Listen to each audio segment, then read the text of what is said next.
Hey, good evening traders, it's Mark here from Crypto Collective and I'm going to be bringing you this evening's technical breakdown. It's the 24th of May and it's 7:48 p.m. and what's happening in the crypto world? Yes, we continue to have huge fluctuations in price. The swing is literally, are we forming new ranges? Are we going to break down and create new lows? Are we going to break out and create new highs? Let's take a look and see what's happening. Well, as we spoke about last week when we're looking at the Bitcoin dominance chart, we focused on this zone here at 39.4. We said if the market came into this area, we would potentially expect to see some Bitcoin dominance, some Bitcoin value. Now, what does that mean? Does that mean Bitcoin's going to go up? Not necessarily. What it means is that it might not devalue as fast as the altcoins. And with that sentiment and seeing Bitcoin basically spiral through 42,000 all the way down to 30,000, what that did is that had a huge negative impact on the altcoins. And we've seen those markets literally eradicate not just 2021 gains, but a lot of 2020, and obviously if it's a new coin, all the gains back to pretty much listing prices. I'm going to take a look at a couple of coins after this and show you what great buying opportunities this actual meltdown has created. And if you got in, fantastic, and if you didn't, don't worry, because trying to catch the bottom is never the smartest thing. So let's take a look at Bitcoin and see what we could be facing, challenges ahead, and where the next market swings could be coming from.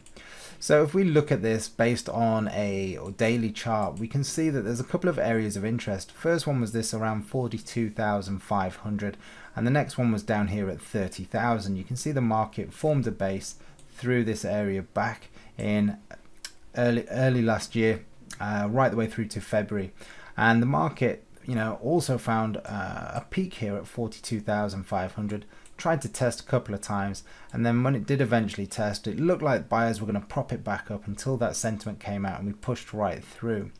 Now basically it went a lot further south than I anticipated. I was expecting maybe 35s, but when we tested these lows down here at 30,000, we literally got a dead cat bounce and pushed all the way straight back in the next candle back to 42,000, only to see us sell off over the next couple of days back to 30,000, and then we started to rally again. So as you can see, it's been a very, very topsy-turvy few days in the crypto space. Has it brought some fantastic buying opportunities or what? Well, if you're an investor and you just see value when the market drops and you want to stay in something, then there's been some very, very nice technical areas to look at, basically buying and putting bids in on some markets. Let's take a look at Ethereum, for example. Well, where would you have put bids if you could have? Now, you can see where my chart has been lined out, and it's been lined out since you've been following. So for everyone that's been following, you'll know where I'm going to place bids in a market sentiment, which is this line here, 1963. This is something that had been on the chart for a number of weeks now that we're looking at potential buying opportunities. Also this ascending trend line. So when this first meltdown happens, are you essentially going to be looking at putting in a bid? And if so, where would you do it? Well, you always want to go for the most extreme that you don't think is possible. And you know what, with crypto, those areas generally do happen and they tend to go a little bit further as well. So you can see here, bids gone in, market rallied, looked fantastic, starting to move. Now, this is what I said to a few people recently. Anyone that's caught these next set of bids down here, make sure if you are going into these markets and you see this market shoot off and we're seeing some positive moves like we are currently right now, always think about de-risking, because we're not in the clear yet. The bull market isn't back, and what I mean by that is the bull market I would expect to be back in full flow when we get Bitcoin going above this area here. Now, this is what we've got as key resistance, 42.5, 42.8. I'm just going to drop down and show you the 4-hour chart here, because you can see the short-term trend line, or counter trend line as I call it. We've tried to break through it today and we're sitting above it, and hopefully we can pass on and we might run up into this area first. However, I'm seeing this area as an area of resistance where the market's probably going to stop, and I think we might see a decline back down into this area here around 35s. If 35 holds, then I would expect us to complete that inverted head and shoulders formation and run up and test 42,200 to 42,500. When we're in the clear is when we get a nice close above here, and then that would be my sentiment that the bull market is back. We're probably going to go on test these highs, and if we do that, that's going to have a huge knock-on effect on the altcoins, and we'll see those markets continue to push higher. So where does that lead Ethereum? Well, if we're going to see what I just mentioned on Bitcoin, I would expect maybe we test 3,000 on Ethereum, maybe we pull back to 2,400, and then we go again. What's going to be the sentiment driver to get the bulls back in town? Maybe it's going to be Ethereum's new layout, maybe it's going to be a Bitcoin ETF, who knows? But these are the things that we need to see on a technical basis. If we look at Solana, we go to the daily chart, you'll see some really key technical levels that we could have looked at. One was this one here around $20. You'll see the market pierce through it. And why would we look at this? Well, generally I would look at this as a wick fill. You know, wherever you see these large wicks, the market always likes to try and fill it when there's either a crash or a huge rally on new sentiment spikes up. You see those wicks get filled, and then the market can generally reverse.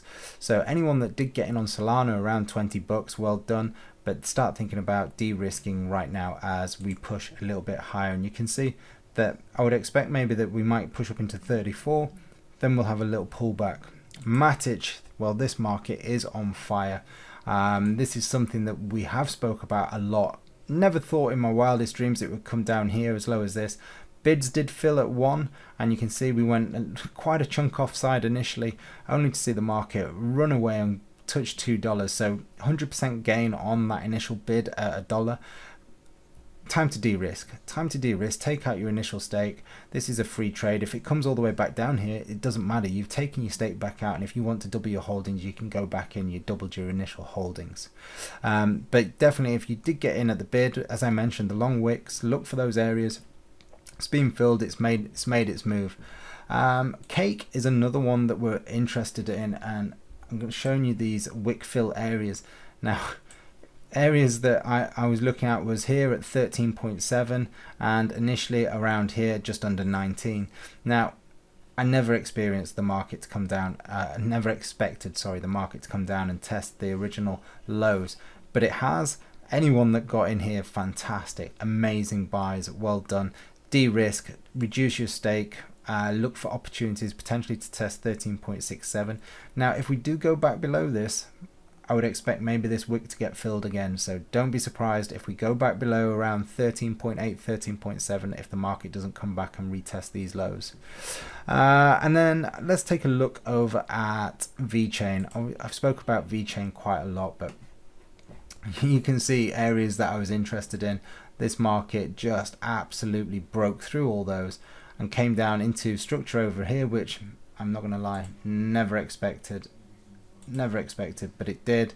We've seen the market come down. Anyone that did buy into these around here, great value. I see very long-term success with this particular market. I like what they're doing fundamentally, and you know, technically now you've got to start looking and thinking, right, where could I look to get into this market? Well, I'm just going to take out a couple of levels right now.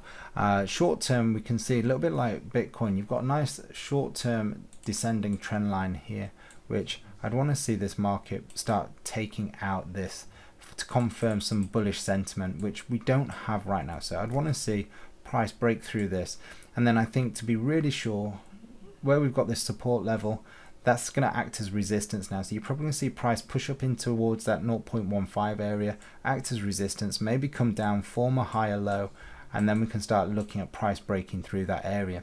For those that like to take a little bit more risk, then buying the higher low is obviously going to give you a lot more return. It's also going to add a bit more risk to the table.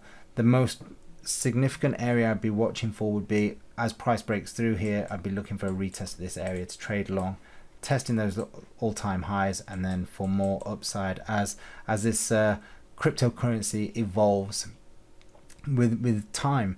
Okay, I think that will do it for today's video. If you did enjoy the content today, please make sure you hit like, share and subscribe. And if you have any charts that you would like us to analyze and give you our feedback on, please put that in the comment section below, and we'll make sure we do that in one of our upcoming videos.